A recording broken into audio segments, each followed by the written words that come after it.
que a gente está falando de satélites, de distribuição de informação. Eu tenho certeza que quem não tem Netflix vai começar a ter Netflix, além de sensoriamento no campo. Aleu Errara, eu sei que você está correndo, que a gente tem 5 minutinhos. Vai que é tua, meu amor. Obrigado, Ana. Bom dia a todas, bom dia a todos.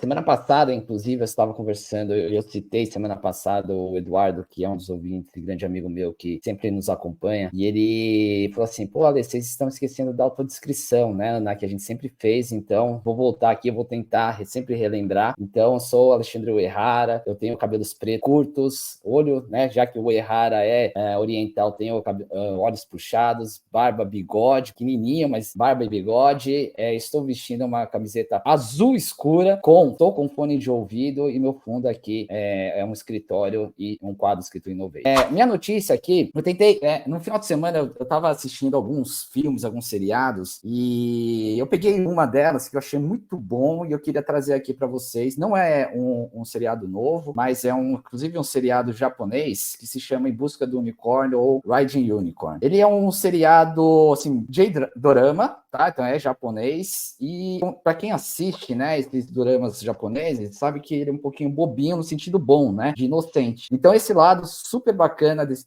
seriado, ele fala um pouquinho sobre essa construção de startup. Ele traz principalmente a questão do propósito de construção de startup, são 8 capítulos, então ele é muito baseado no propósito e fala sobre a criação de uma edtech, né, de educação. Inclusive ele tem vários termos de startup que é comentado durante o seriado.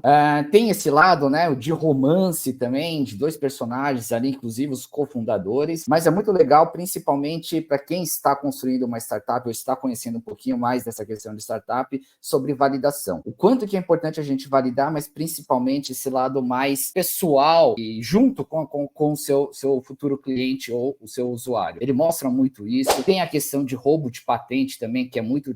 em um dos capítulos ele fala sobre isso, sobre investimento também, e tem um ponto importante que é comentado, 2 pontos importantes que são comentados dentro desse seriado. A primeira delas é sobre assédio, né, que é uma coisa um pouco mais pesada, mas que é importante a gente falar, mas e no Japão, né, tem muito sobre isso, principalmente em cima das mulheres, ele é comentado, e eu acho que eles só passam pano ali no final um pouquinho, acho que eles podiam ter trabalhado um pouquinho mais para não ficar, né, uma coisa largada. Inclusive aqui no Brasil está sendo muito discutido isso sobre o assédio dentro desse ecossistema de startups, e na semana passada, inclusive a B Startups anunciou uma parceria com um aplicativo de denúncias, né, chamado Linha Direta, que desde 2017 está operando para receber denúncias, e ele, inclusive, esse aplicativo, né, chamado Linha Direta, que a B Startups fez essa parceria, ele também tem uma parceria com o Ministério Público de São Paulo. Então, acho que é importante a gente falar sempre sobre isso também, para não deixar, né, e não passar sem noticiar e colocar isso como uma coisa importante, principalmente durante os eventos também. Então, eu quis colocar. A segunda coisa importante que fala ali durante os capítulos é sobre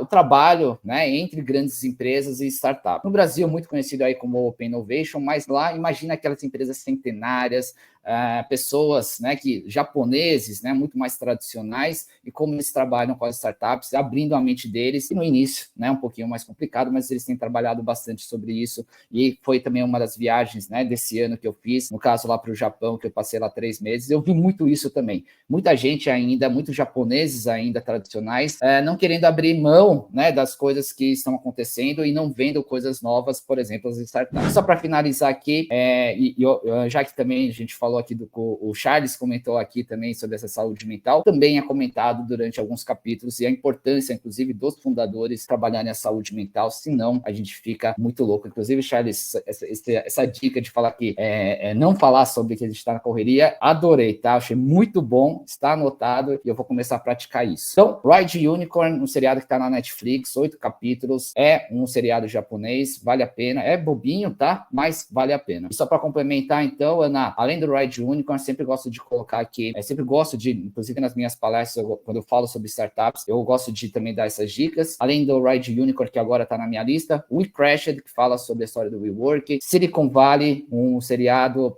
se não me engano, são 6 ou 7 temporadas, comédia, 25 minutos, 30 minutos cada capítulo, desde a construção de uma startup em uma garagem até a venda, né, tendo um M&A. Super Pump, ele fala sobre a história do Uber, e que já fala, né, já até noticiei aqui, a gente já existem outros capítulos que vão falar de outras startups no Super Pumped. The Dropout, que a gente já falou várias vezes aqui sobre Elizabeth Holmes. The Playlist, que eu também já comentei aqui, que fala a história do Spotify. E já que eu comentei também sobre a história de roubo de patente, vale a pena também, para quem quiser saber mais sobre a história do Google Earth, ou pelo menos a empresa, né, que inventou o Google Earth e que o Google depois, entre aspas, aqui, roubou a patente, The Billion Dollar Code, que também está na Netflix. Vários seriados para serem assistidos aí, não só nesse final de semana, mas quem sabe também para a gente descansar a nossa cabeça em dezembro, janeiro, e aí a gente começa com gás total para o ano que vem. Obrigado, Ana.